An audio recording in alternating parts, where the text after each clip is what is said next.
Hi everyone and welcome back. It's Laura at Hyperstamper. I'm doing another video for the next series of 10 books. This will probably be the last one I do until next week when I have a whole bunch more to show you because I'm going on a road trip this weekend. I'm on a hunt for more antique books to make my junk journals out of. So this is going to be a junk journal. This is actually quite a valuable book, but it was in terrible condition. It was sort of put together with an elastic, and the back and the front were torn apart from the spine. But I am going to do some repair on, obviously lots of repair on it, but I'm going to leave that front in perfect shape. Like, it's really, except for this little piece of plastic here, which somebody put on to hold the angel's wing down here. It was tearing. It's in beautiful condition. It's still got all its gold and its debossing. It's quite lovely. I have taken some beautiful plates out of it. It is absolutely stunning, and that is from the late 1800s. So if you want that to be your junk journal, email me. My address is below. I've sold, I think 3 of these, and I just get so excited when I come across another one. And that was the case for this one. So it has some fantastic images in here that I'm going to get a lot of use out of in my junk journals, and the cover is just so lovely. Isn't that pretty? Golden windows, 2 little kids looking at a castle. This one here, I might make this into a Christmas journal just because of the beautiful red and gold. And this is a Jules Verne, Face du Drapeau. So it is in French. It is spectacular. It's got some images in it that I'll try to incorporate into the junk journal. It's a little smaller than I like, but because it is so spectacular and in such excellent condition, I'm going to turn it into a junk journal. And that one is from 1924. And you don't often see them, the French versions. This one here, just adorable. It's got a school primer, and it is got that lovely little image of the squirrel. First I thought it was a beaver on the front, and that is from 1923. Again, just chock full of the most adorable little children's images here that will be spread amongst all of my junk journals. And this one's just kind of fun. It's not as old as the others. This is a vintage book, I believe from the 50s. Somebody had the great idea to put silver duct tape to keep it together, but that's dedication to keeping the book. And I will do repairs on that, and I'll keep the first pages of the book, of course, as I always do. And this one's from 1963.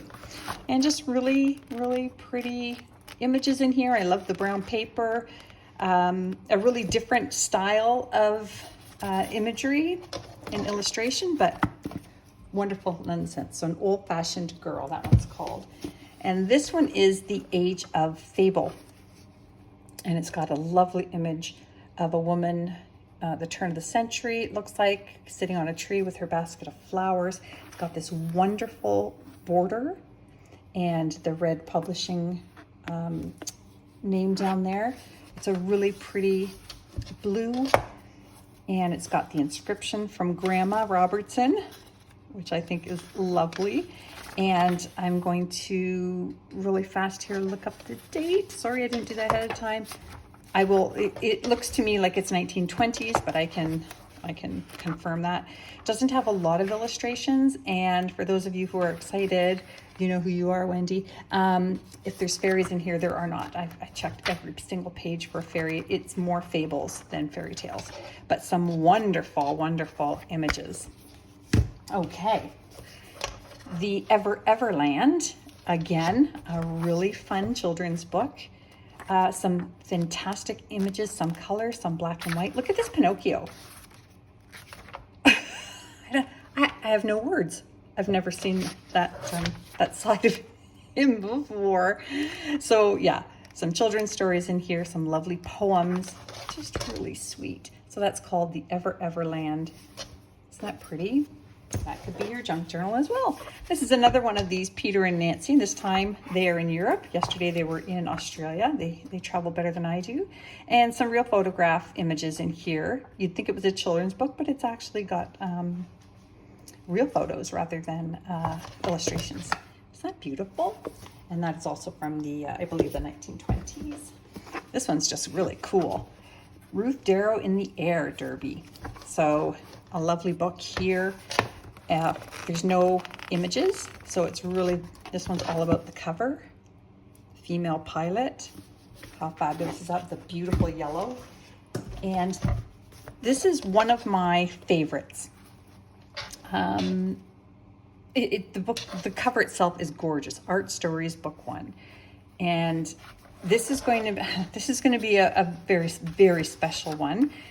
And I have to show you these lovely, I mean, the colors have remained so bright and beautiful through all these years. I mean, just, 1923. So just look at these birds. We've got the forest. We've got painter. Look at this. Holy Hannah. So when I got this one, I was pretty darn excited. Oh, that's going to go in my Christmas journal. I was pretty darn excited. Oh, so is that one. Yay. Oh, yay. I'm really running out of Christmas ephemera, so that makes me happy. Oh, my Lord. So, yeah, I think there's going to be a lot of action on this one. If you do want me to hold it for you, again, email me. Email is below. Can't wait. Cannot wait. And last but not least, this stunning, stunning cover, The Singer of the Kootenai by Robert E. Knowles. And again, no images inside, but it is a nice thick one, so that'll be a chunky journal for sure. It's just this image is spectacular, and if somebody wants it and they want me to cover that with some antique lace or antique linen crochet doilies, I can do that, or you can just leave it as is. You can tell me what you want on a cover, but I can't undo it after I start. So email me if you'd like one of these to be your journal, and don't forget to subscribe. Hyperstamper.etsy.com.